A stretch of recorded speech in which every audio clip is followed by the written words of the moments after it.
अस्सलाम वालेकुम प्यारे स्टूडेंट्स, उम्मीद है कि आप सब खैरियत से होंगे। जैसे कि हमने लास्ट जो टॉपिक पढ़े थे वो एग्ज़ाम्पल से रिलेटेड थे, एग्ज़ाम्पल नंबर 1 और 2 जो बुक में गिवन थी। आज भी हम एग्ज़ाम्पल्स को ही रीड आउट करेंगे क्योंकि उन्होंने बहुत बार जो है वो इन एग्ज़ाम्पल्स को डिफरेंट तरीक़ों से दोहराया है। पहले फ़्लो चार्ट की काफ़ी एग्ज़ाम्पल्स दी, अब वो एल्गोरिथम की काफ़ी एग्ज़ाम्पल्स दे रहे हैं। अब हमारे पास जो आज एग्ज़ाम्पल नंबर 3 है वो कुछ ऐसे है कि हमने सिंपल वॉल्यूम फाइंड आउट करना है एक क्यूब का। ठीक है, तो वॉल्यूम फाइंड आउट करने के लिए क्यूब के लिए हमें एक छोटा सा फॉर्मूला चाहिए होता है कि हम उसकी जो साइड होती है एक तरफ की उसको आपस में 3 मरतबा मल्टीप्लाई करते हैं। तो स्टार्ट करते हैं। स्टेप 1 मैंने यहाँ पे सिंपल 1 लिखा है। स्टेप 1 स्टार्ट के शुरू करते हैं। जो भी आपकी इनिशियल चीज़ें होंगी वो सारी आपने रेडी करनी। यहाँ पे स्टार्ट का मकसद ये है, मैंने आपको पहले भी बताया, यानी कि वो चीज़ें जो आप जब काम करने लगे तो कुछ चीज़ें आपकी रह गई होती हैं, वो आपको ज़रूरत होती हैं, फिर वो आप उसको ढूंढ रहे होते हैं। इस तरह की चीज़ें नहीं, यानी कि सारी चीज़ें जो हैं वो आपकी कंप्यूटराइज से रिलेटेड जो चीज़ें हों, केबल वगैरह सारी जुड़ी हों, इस तरह यानी कि कोई भी लॉजिकल चीज़ जो स्टार्ट के लिए ज़रूरी है वो सारी इसमें शामिल है। Step 2 input number side. मैं अमूमन नंबर लिखता नहीं, मैंने बताया था आपको, लेकिन क्योंकि ये फार्मूले जो हैं वो आपको समझाने के लिए फार्मूले में ये लिखना पड़ेगा, तो इसलिए मैंने साथ में लिखा है इनपुट नंबर और ये साइड। वो नंबर क्या है? साइड। ठीक है, ये ना हो कि जब मैं फार्मूले में लिखूँ तो आपके जहन में कन्फ्यूजन हो, तो इसलिए इनपुट नंबर साइड यानी कि यूज़र से नंबर मांगेंगे। यहाँ पे एक क्वेश्चन अक्सर उठेगा कि यूज़र से नंबर कैसे मांगेंगे। ये बस आपने ये इमेजिन करना है कि यूज़र से एक नंबर मांगा गया है कि भाई नंबर दो, तो उसने नंबर जो दिया है वो हमने रखा है एक वेरिएबल साइड में, एक बॉक्स जिसका नाम है साइड। ठीक, इसके बाद step 3 set volume to side raise to power 3, यानी कि बुक में जो लिखा हुआ है इसका मतलब है कि वो इस तरीके से लिखा हुआ है बुक में, side multiply side multiply side. यहाँ पर जो कंप्यूटर का तरीका है, यहाँ पे एक जो है वो पावर का निशान आता है साइड, ठीक है, फिर पावर का निशान और फिर उल्टा वी टाइप आएगा 3 से, ठीक, वो लेते हैं। या फिर हम ये करते हैं कि side multiply side multiply side. तो यहाँ मैंने सिंपल जस्ट आपको समझाने के लिए, क्योंकि ये जो प्रोसीजर्स हैं एल्गोरिथम और फ़्लो चार्ट, ये बस ये बताते कि हमने यहाँ पे करना क्या है।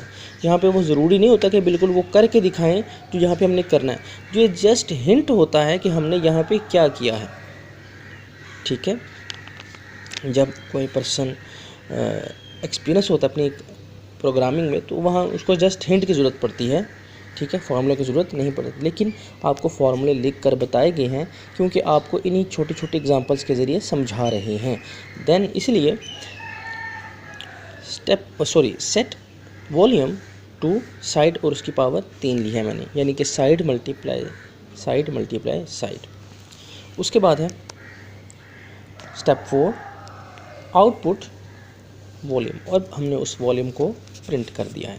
सिंपल सा स्ट्रक्चर, पहले वैल्यू ली है यूज़र से, उसको एक बॉक्स के अंदर एक जो आप ये कह लें कि एक मेमोरी लोकेशन के अंदर उसको स्टोर करवाया है।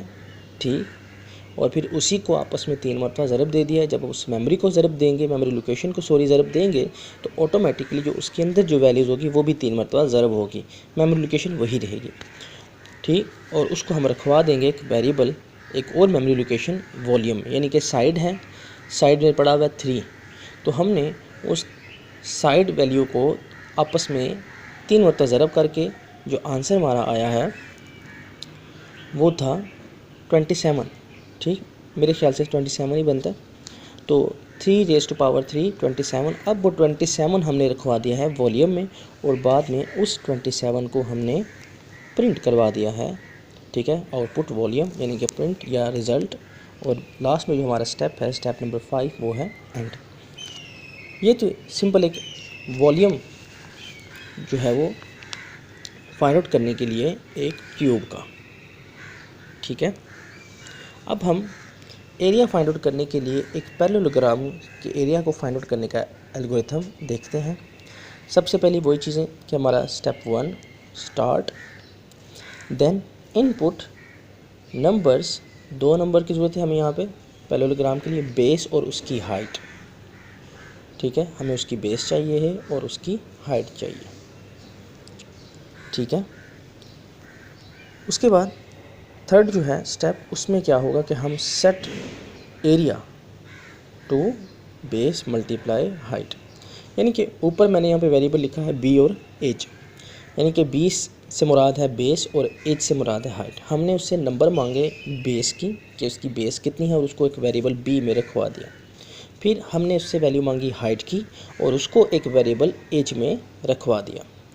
ठीक है, फिर हमने क्या किया कि एरिया फाइंड आउट करने के लिए उस बी वाली वैल्यू और एच वाली वैल्यू को आपस में मल्टीप्लाई करवा दिया और जो आंसर आया बी और एच का आफ्टर मल्टीप्लिकेशन, उसको हमने स्टोर करवा दिया एरिया के वेरिएबल में। ठीक, और उस एरिया को हमने स्टेप 4 में आउटपुट ले लिया, प्रिंट कर दिया और हमारे पास एरिया जो है वो शो होकर आ गया स्क्रीन पे। और इस तरीके से हमारा स्टेप 5 जो है वो आता है एंड। दोबारा से कुछ छोटी सी बातें कि मैंने यूज़र से बेस लिया है और हाइट मांगी है। ठीक है, बेस और हाइट, और उस बेस और हाइट की वैल्यू को मैंने एक वेरिएबल बी में रखवाया और एक एच में रखवाया। ठीक है, और बाद में उस बेस और हाइट की वैल्यू को मल्टीप्लाई करवा कर मैंने एरिया में रखवा दिया। ठीक है, अगर मैं ये बी और एच ना लेता तो फिर इनको मल्टीप्लाई करने के बाद मैं उनको एन अदर वेरिएबल एरिया में ना रखवा पाता, वो मुझे फिर कैलकुलेटर की तरह करना पड़ता कि 5 × 6 आंसर आ जाता है 30 और मैं बस वहीं पर रुक जाता। मैं अगर उसके लिए कोई और काम करता, उसको किसी और वैल्यू के साथ मल्टीप्लाई ऐड करना चाहता तो मैं नहीं कर पाता उस बी और एच की वैल्यू को। लेकिन यहाँ बी और एच की वैल्यू मैंने यूज़र से ले ली है। अब मैं इस बी और एच को प्लस करवाऊँ, मल्टीप्लाई कराऊँ और जो है वो सब्ट्रैक्ट करवाऊँ, मुझे दोबारा यूज़र से वैल्यू लेने की ज़रूरत नहीं होगी। मैं उन्हीं बी और एच को इस्तेमाल करूँगा और जो भी अपना काम होगा वो परफॉर्म करूँगा। जैसे अगर मैंने 5 + 6 करना है तो मैं 5 + 6 लिखूँगा, आंसर आ जाएगा 11। अब नेक्स्ट जब दोबारा मैं कैलकुलेटर पे परफॉर्म करूँगा 5 - 6, तो मुझे दोबारा ये वैल्यू लिखनी पड़ेंगी 5 और 6। ठीक, इसी तरीके से जब इनकी मल्टीप्लिकेशन या डिवीजन करूँगा तो दोबारा मुझे हर मर्तबा हर प्रोसीजर में ये वैल्यूज़ लिखनी पड़ेंगी। लेकिन इन प्रोग्रामिंग लैंग्वेज हमें ये वैल्यू बार बार नहीं लिखनी पड़ती। समझ आ रही है? उम्मीद है कि समझ आ रही होगी कि अगर मैंने यहाँ पर बी और एच ले लिया है, अब मैं नीचे स्टेप में b × 6 लूँ, b - 6 लूँ, b/ 6 लूँ या b + 6 लूँ, मुझे दोबारा बेस और हाइट की वैल्यू यूज़र से लेने की ज़रूरत नहीं है, क्योंकि वो एक वेरिएबल b और एच यानी कि मेमोरी लोकेशन b और एच यानी कि जहाँ पर b की बेस की वैल्यू पड़ी है b के नाम से और हाइट की वैल्यू जिस नाम से पड़ी है वो है एच, वो वहाँ पे पड़ी होंगी। मैं उनको मल्टीप्लाई करके एक अलग वेरिएबल में रखवा दूँगा। ठीक, जिसका नाम मैंने रखा है एरिया। ठीक, set area to b × h, यानी कि यहाँ पर जो एरिया में वैल्यू पड़ी होगी वो होगी b × h, यानी कि वो निकल आएगा हमारे पास एक पैरेललोग्राम का एरिया। फॉर आउटपुट एरिया और देन 5 में है एंड। यहाँ मैं आपको छोटा सा टास्क दूंगा, काइंडली इसको गौर से सुनिएगा और इसको परफॉर्म करने की कोशिश कीजिएगा। आपको यहाँ पर बस फाइंड आउट करने की ये ज़रूरत होगी कि उस ऑब्जेक्ट का फॉर्मूला क्या है। ऑब्जेक्ट है एक रेक्टेंगुलर, आपने एक रेक्टेंगुलर शेप का एरिया फाइंड आउट करना है। ठीक है, रेक्टेंगुलर बॉडी का जो है वो उसका एरिया फाइंड आउट करना है। यूज़र से आप उसकी वैल्यू मांगेंगे, फिर उसको एक जो भी उसका एरिया होगा उसमें उसकी वैल्यूज़ को फॉर्मूला लगाकर सेट करेंगे और फिर आउटपुट लेंगे उसकी और देन एंड। तो टास्क आपका ये है कि आपने एक रेक्टेंगुलर बॉडी का एरिया फाइंड आउट करना है और कोशिश कीजिए कि लाजमी इसको परफॉर्म कीजिए और इंशाल्लाह ये आपके लिए आसानियाँ लेकर आएगा नेक्स्ट हमारे एग्ज़ाम्पल से पहले। अस्सलाम वालेकुम।